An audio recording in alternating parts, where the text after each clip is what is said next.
আলাইকুম ওরহমতুল্লাহি ওবারাকাতু। মাহে রমদানের প্রশ্ন পর্ব। মাহে রমদানকে আমরা কেমনে উপভোগ করব, সেই সম্পর্কে আমার পর্দার আড়ালের অন্তরাজ থেকে মা বোনদের অনেক প্রশ্ন থাকে। আজকে অনেকগুলা প্রশ্ন জমা হয়ে গিয়েছে, একে একে সমস্ত প্রশ্নের উত্তর দিব। যারা প্রশ্ন করেছেন তাদেরকে অসংখ্য মোবারকবাদ। সর্বপ্রথম যে প্রশ্নটা আসছে,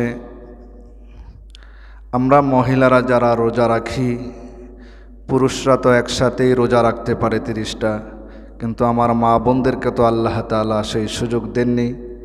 অনেকের অসুস্থতার ব্যাপার আছে, সেই ক্ষেত্রে আপনার যেই 3 দিন অথবা 7 দিন অসুস্থ থাকবেন, আল্লাহ পাক আপনাকে এই রমজানের রোজাগুলি রমজানের পরে যে কোনো সময় আপনি কাজা করে নিলেই এটা হয়ে যাবে ইনশাআল্লাহ।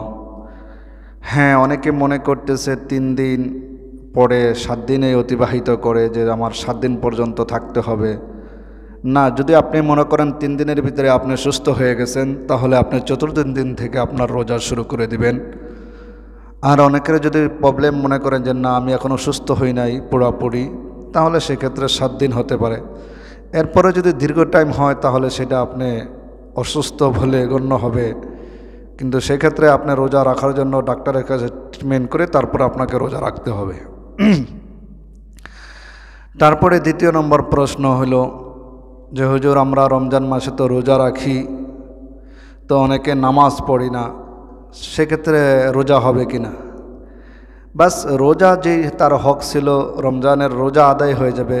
যেমন রোজার যে পরিপূর্ণতা সেটা আর হবে না, কিন্তু রমজান তো এক ফরজ, এটা বৎসরে একবারই আসে। আর রমজানের বাহিরে তো রমজানের পরে তো আমরা সবসময় যেই ফরজগুলো আদায় করি, সেটা তো আল্লাহ তাআলা দৈনিক 5 ওয়াক্ত নামাজকে ফরজ করে দিয়েছেন বালেক আকে পুরুষ মহিলাকে। সেক্ষেত্রে নামাজ না পড়লে সে তার ফরজ তরককারী গুনাহ হবে, কিন্তু তার রমজানের রোজা আদায় হয়ে যাবে। তারপরে প্রশ্ন আসে যে হুজুর, আমরা তো যারা রোজা রাখি, রোজা রাখা অবস্থায় তো আমরা ভুলে পানাহার করে ফেলি, সেক্ষেত্রে কি রোজা ভেঙে যাবে? না প্রিয় বন্ধুরা, যারা প্রশ্ন করেছেন তাদেরকে থ্যাংক ইউ, অনেক মোবারকবাদ। এই ছোটোখাটো প্রশ্নগুলো অত্যন্ত জরুরি। আপনার রোজা ভাঙবে না আপনি যদি ভুলে পেট ভরেও খানা এবং পান করেন, তাহলেও আপনার রোজা ভাঙবে না। হ্যাঁ, আপনি যদি এটাকে মনে কইরা রোজা ভেঙে ফেলেন, তাহলে আপনার আবার এই রোজাকে কাজা করতে হবে। এবং সারাদিন আপনি যখন রোজা না থাকলেও আপনি সারাদিন যারা রোজা আছে এদের মতো উপবাস থাকতে হবে। তারপরে 4র্থ নম্বর প্রশ্ন আসছে যে রোজা রাইখা নখ, চুল, গোঁফ ইত্যাদি অন্যান্য অঙ্গের পশম কাটা যাবে কিনা? হ্যাঁ, আপনি সমস্ত অঙ্গের পশম কাটা যাবে, নখ কাটা যাবে, মোচ কাটা যাবে, চুল কাটা যাবে, তবে সতর্কতা অবলম্বন করতে হবে যেন আপনার এগুলাকে কাটতে গিয়া নিজের থেকে রক্ত বের না হয়, কারণ রক্ত বের হয়ে গেলে রোজা মাকরুহ হয়ে যাবে। তারপরে 5ম নম্বর প্রশ্ন করেছেন যে হুজুর, আমাদের যে ডায়াবেটিস রোগ আছে, তো ইনসুলিন নিতে হয়, না হলে তো রোজা রাখতে সমস্যা। হ্যাঁ, আলহামদুলিল্লাহ, ইসলাম আপনাদের জন্য সহজ করে দিয়েছে। যারা ডায়াবেটিসের রোগী আছে তারা ইনসুলিন ব্যবহার করতে পারবে। তারপরে 5ম নম্বর প্রশ্ন আসছে যে হুজুর, আমরা রোজা থাকা অবস্থায় কি নিজে অসুস্থতার দরুন রক্তের প্রয়োজন রক্ত নিতে পারবো? আলহামদুলিল্লাহ, সুন্দর প্রশ্ন, সুন্দর জবাব আছে শরীয়তে। আপনার রোজা থাকা অবস্থায় নিজের শারীরিক দুর্বলতার জন্য যদি অসুস্থ হয়ে যান, সেক্ষেত্রে রক্ত দিতেও পারবেন, রক্ত নিতেও পারবেন, কোনো প্রবলেম নেই। তবে হ্যাঁ, নিজেকে শরীরকে এবং বেশি শক্তিশালী করার জন্য যদি হয় রক্ত নিতে হয়, সেক্ষেত্রে নেওয়া যাবে না। হ্যাঁ, যদি আপনি অসুস্থ হয়ে যান, আজকে যদি আপনি রক্ত না নেন তাহলে আপনার রোগ বেড়ে যাবে, সেক্ষেত্রে আপনি রক্ত দিতেও পারবেন, মোমর শরীরকে রক্ত নিতেও পারবেন। তারপরে আসেন, অনেকেই বলে যে হুজুর, রমজান মাসে কি আমরা খুশবু ব্যবহার করতে পারবো? আল্লাহ নবী সাল্লাল্লাহু আলাইহি সাল্লামের বড় একটা সুন্নাত।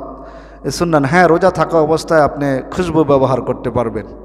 আলহামদুলিল্লাহ, যারা প্রশ্ন করেছেন থ্যাংক ইউ, তাদেরকে অনেক অনেক মোবারকবাদ। তারপরে প্রশ্ন আসছে, হুজুর রোজা থাকা অবস্থায় কি পেস্ট দিয়ে দাঁত মাজতে পারবো? না, রোজা থাকা অবস্থা আপনি পেস্ট দিয়া, কালি দিয়া, কয়লা দিয়া, কোনো পেস্ট জাতীয় অথবা কোনো আসবাব দিয়া, হ্যাঁ, যেগুলা থেকে বিকল্প, হ্যাঁ, কয়লা হোক, কালি হোক, পেস্ট হোক, রোজা অবস্থায় আপনি এগুলা ব্যবহার করতে পারবেন না। সুতরাং আপনি গাছের ডাল, কাঁচা ডালও যদি চাবায় ব্যবহার করেন, জৈতুন আছে, মিসওয়াক আছে, নিম গাছের ডাল আছে, এগুলা ব্যবহার করবেন, রোজার কোনো ক্ষতি হবে না। তারপরে রোজা থাকা অবস্থায় কি চোখের ড্রপ ব্যবহার করা যাবে?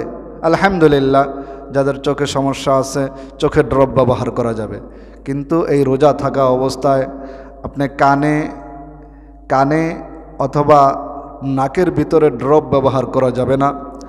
রোজা থাকা অবস্থায় কানে এবং নাকে ড্রপ ব্যবহার করা যাবে না। তারপরে আসছে অজু অবস্থায় যে আমরা গড়গড়া করি, যে হুজুর এই গড়গড়া করা যাবে কিনা? হ্যাঁ, সতর্কতা অবলম্বন করে রোজা থাকা অবস্থায় গড়গড়া না করাই বেটার, কিন্তু যদি গড়গড়া করতে গিয়ে ভিতরে অসতর্কতাবশত যদি পানি চলে যায় তাহলে রোজার মাকরু হয়ে যাবে। সেক্ষেত্রে রোজার ভিতরে গড়গড়া একটু কমায় করা এবং খুব সতর্কতার সাথে করা চাই। তারপরে আসেন রোজা থাকা অবস্থায় চোখে সুরমা দেওয়া যাবে কিনা? আলহামদুলিল্লাহ, সুন্দর প্রশ্ন। রোজা অবস্থায় ইনশাল্লাহ চোখে সুরমাও ব্যবহার করা যাবে। তারপরে হ্যাঁ, রোজা থাকা অবস্থায় আরেকটা সুন্দর প্রশ্ন, যে হুজুর যখন আমি রোজা থাকা অবস্থায় যদি আমার কি হয়, রোজা থাকা অবস্থায় যদি আমার শরীর নাপাক হয়ে যায়, সেক্ষেত্রে আপনি ঘুম থেকে উঠে যত তাড়াতাড়ি গোসল করে পাক হয়ে নেবেন। হ্যাঁ, স্বপ্নে দোষের কারণে আপনার রোজা ভাঙবে না, রোজা নষ্ট হবে না। আল্লাহ পাক আমাদেরকে বোঝার তৌফিক দান করুক। সেক্ষেত্রে আপনার ঘুম থেকে উঠে যখনই আপনি ঘুম ভাঙবে সাথে সাথে আপনি পবিত্র হয়ে নেবেন। হ্যাঁ, রোজা অবস্থায় যদি, হ্যাঁ, আবার আরেকজন প্রশ্ন, রোজা অবস্থায় স্ত্রীকে আদর করা যাবে কিনা? হ্যাঁ, রোজা অবস্থায় স্ত্রীকে আদর করা যাবে, সব করা যাবে, কিন্তু সেক্ষেত্রে আপনি এমন কাজ করা যাবে না যেটা দ্বারা আপনার শাহওয়াত চলে আসে। হ্যাঁ, স্ত্রীর সাথে একসাথে বসতে পারবেন, কথা বলতে পারবেন, আদর করতে পারবেন, সেক্ষেত্রে অন্য কিছু করা যাবে না যে ক্ষেত্রে আপনার যৌন চাহিদার প্রয়োজন হয়ে যায়, এটার থেকে বিরত থাকতে হবে। কারণ রোজা বলে স্বামী স্ত্রী সহবাস এবং শুভে সাদেক থেকে সূর্য অস্ত পর্যন্ত এই সমস্ত কাজ থেকে বিরত থাকার নাম হইল রোজা। সুতরাং ওই সমস্ত কাজ থেকে নিজেকে সেফ রাখতে হবে, হেফাজত করতে হবে।